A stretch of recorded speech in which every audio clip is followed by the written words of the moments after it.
The slice backhand can be a valuable tool for any tennis player. There's a lot of things you can do with a slice.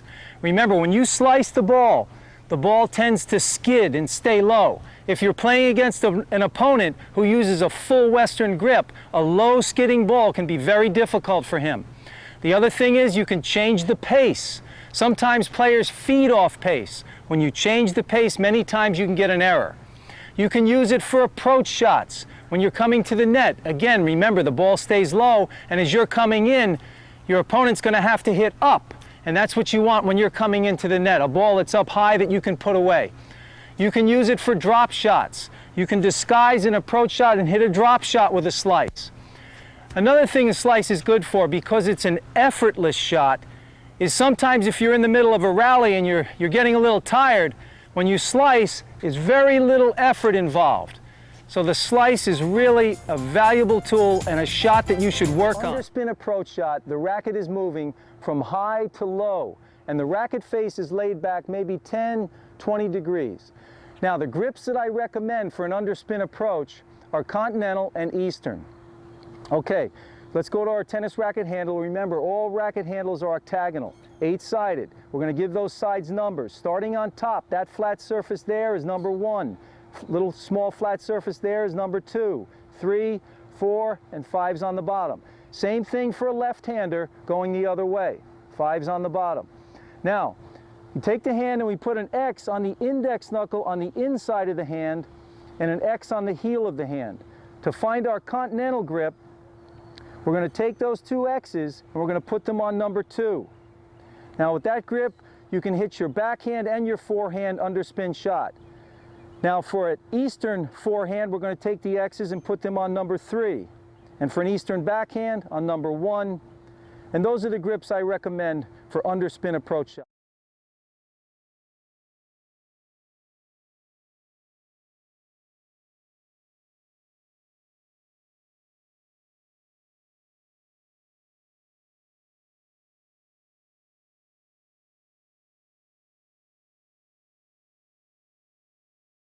Okay, if your underspin approach shots are going in the net, it could be one of two things. Number 1, you could be stopping when you hit the ball. Remember, if you come up to hit your approach and you stop, the upper body tends to go down, and the racket goes down and you simply drive the ball in the net. Remember, you've got to hit through this shot. You want to keep moving as you hit. So when you come up to hit the approach, you hit it and don't stop, keep moving in. Now, the other reason could be that you're chopping down too severely and the racket face is vertical when you're hitting the ball. If you're starting high and you're coming down with a vertical racket, you're going to simply drive it in the net.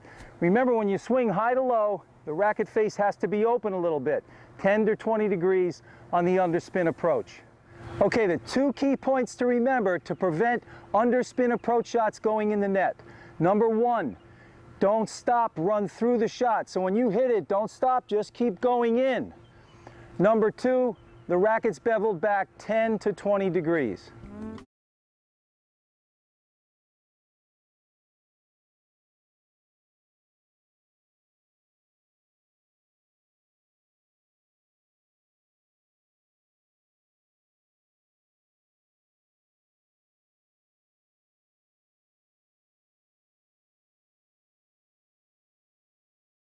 Okay, if your underspin approach shots are going long, you have to remember that the racket face is only open 10 to 20 degrees when you're making contact. Many players have this notion that the racket is laid back way too much, and that just simply sends the ball floating. If the racket's laid back like that, the ball's just going to go up and float.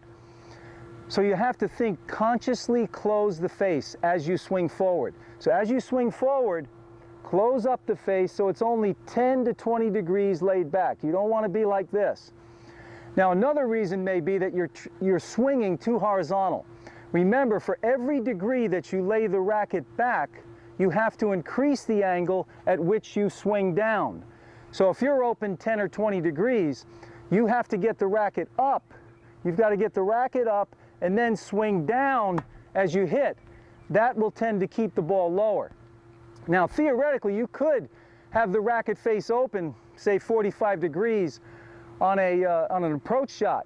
But that means you're going to have to increase the angle now. Remember, every degree you open it, you have to get the racket up higher. So now you're going to be way up here if you're open 45 degrees, and you've got to come down. So remember those 2 points. If your underspin approach shots are going long, you may have to consciously close the face of the racket a little, only 10 or 20 degrees, or bring the racket up higher. That will prevent the ball from floating long.